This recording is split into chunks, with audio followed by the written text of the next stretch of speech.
NHL regular season recap night 169, a bunch of games and a lot that changed the landscape of the NHL playoffs for the next, 7 games. So getting things started here, the Columbus Blue Jackets hosting the New York Islanders. The Islanders, of course, one of the teams trying to chase down a playoff spot, and with a win tonight, they would secure it. They beat the Blue Jackets by a final of 4-2.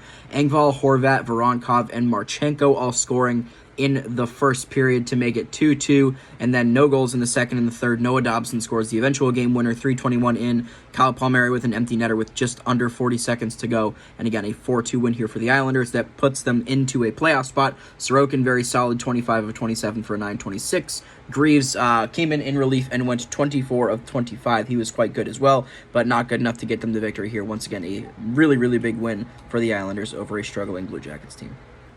The Canadiens hosting the Tampa Bay Lightning. It was a bit of a rough night for the goalies in this one. Armia, Paul, and Eyssimont scoring in the first. Armia with his second of the game to open the second period scoring, and then Stamkos, Paul, Hagel, and Kucherov all scoring. It's a rough period here, especially for Caden Primo, and then in the third, Slafkovsky and Caulfield score twice to make it a bit more respectable, but Steven Stamkos scores the empty netter and caps off a 7-4 victory here for Tampa Bay. Not as important of a game as that Islanders game, but still pretty important here if they're looking to catch the Leafs. Caden Primo not good tonight, 28 of 34 and .824. Matt Tompkins wasn't great either, but 26 of 30 ends up being enough for a 7-4 victory here for Tampa Bay.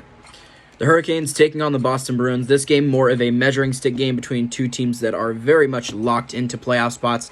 And the Bruins looked really good in this one. They scored 3 in the first one from Marchand, Pastrnak, and Heinen to make it 3-0. Jake Gensel makes it a 3-1 game with about 5 minutes to go in the second, and then Hampus Lindholm scores the empty netter in the third. Shots were pretty even here. It was even chance-wise all around, but Swayman was just the better of the two goalies, and Boston, of course, capitalizing on the chances they get early on in the game, as most good teams do. So Swayman, 28 of 29 at .966. Anderson, 24 of 27 for an .889. Would love to see this in the Eastern Conference Final, but for now, it's a regular season 4-1 victory for the Bruins. The Senators hosting the Florida Panthers, and after their subpar stretch of recent games, the Panthers absolutely dominated this game. It's a 6-0 final. Cousins and Kulikov in the first, Lundell, Bennett, and Reinhart in the second, and then Matthew Tkachuk the lone goal in the third. Korpisalo only lasts the first 17 shots that Florida gets. He then gets yanked, and that's the end of his night. A 7.65, 13 of 17 for him. Bobrovsky, meanwhile, faces 30 shots despite his team being very good. Stops all 30 of them. Helps out that cause quite a bit. Not really much else to talk about this game. They were the flat-out better team all the way through. They looked like a dominant top seed playoff team, as they should headed into this game. So good to see that from Florida, a 6-0 beatdown of the Senators. The Capitals hosting the Pittsburgh Penguins, arguably the biggest game of the night, and I don't want to talk about it because the Capitals lose by a final score of 4-1. It's Ryan Shea and Pierre Joseph scoring in the first period. Their first and second goals of the year. Love to see that from them. Michael Bunting scores the only goal in the second to make it 3-0 Pittsburgh. Ovechkin would score a power play goal in the third to make it 3-1, but the Caps just not able to generate quite enough to bring it back to within tying distance, and Lars Eller scores the empty netter. It's a 4-1 final here for the Penguins, who are now within just 1 point of Washington, 2 points of that final wildcard spot now that it belongs to the New York Islanders. Charlie Lindgren, 20 of 23 for an .870, just not nearly as good as Nedeljkovic was. He goes 30 of 31 for a .968, the busier of the two netminders and the better of the two. So good stuff there from the Penguins, an unfortunate and disappointing loss for the Capitals, but they have a chance to bounce back tonight against Carolina, so we'll see if they can recapture that lead in the standings that they had previously at 3 points. But for tonight, it's a 4-1 win for the Penguins, and once again, now just within 1 point of Washington, 2 points of a playoff spot in the East. The Wild hosting the Colorado Avalanche. This old rivalry revives itself again, and the Avs looked very good in this one. Lehkonen, Letteri, and Drouin in the first. Drouin with his second in the second, alongside Chisholm for the Wild to make it a 3-2 game headed to the third, where Nate McKinnon and Mikko Rantanen both score to secure a 5-3 victory here. The star of the night, though, goes to Justus Annunen. The Wild actually outshoot Colorado 46-36, and Annunen goes 44 for 46, a .957 save percentage. He's looked fantastic of late. Nate McKinnon,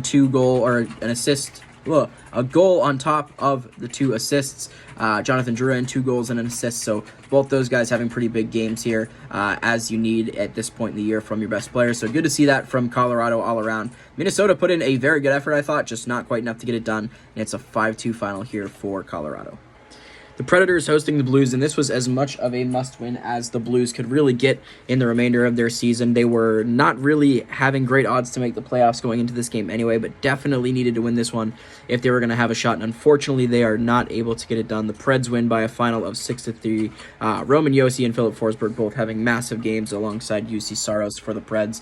Josi and Saad trading goals in the first, and then Forsberg and Beauvillier both scoring in the second to make it 3-1 headed to the third. McCarron would score kind of a soft one through Binnington to make it 4-1. Neighbors and Kyrou both scoring to make it a one-goal game once again in the final 2 minutes, but then Forsberg and Mark Jankowski both grab empty netters to make it once again a 6-3 victory.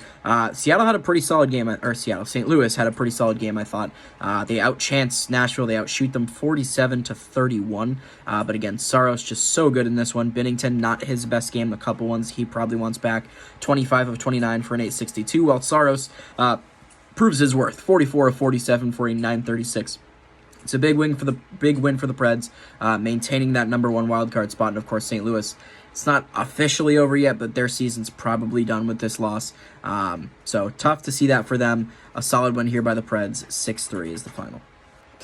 The Jets hosting the Flames, and the Jets looked back into form in tonight's game. Uyghur cracks the scoring open, but Velarde and Ehlers both score before the end of the first. Daniil Miramarov would score his, I believe, first as a Flame, as well as Tyler Toffoli in the second, and then Velarde scores two more in the third to complete the hat trick, and it's a 5-2 victory for Winnipeg. Connor Hellebuck continues his stretch of good play, 31 of 33 for a 939. Dustin Wolf, the busier of the two goalies, I thought he was pretty decent in this one as well, 40 of 44, a 909 save percentage. Statistically, not as good as Hellebuck, but again, thought he deserved a better outcome than what he got. Winnipeg just proving here that they're the better team. Calgary kind of stringing along the stretch here, trying to play as good of hockey as they can to wrap up the year, but their season at this point is pretty much done. So good to see some good stuff from the younger guys here in Calgary, but at the end of the day, the Jets take this one home pretty easily, 5-2.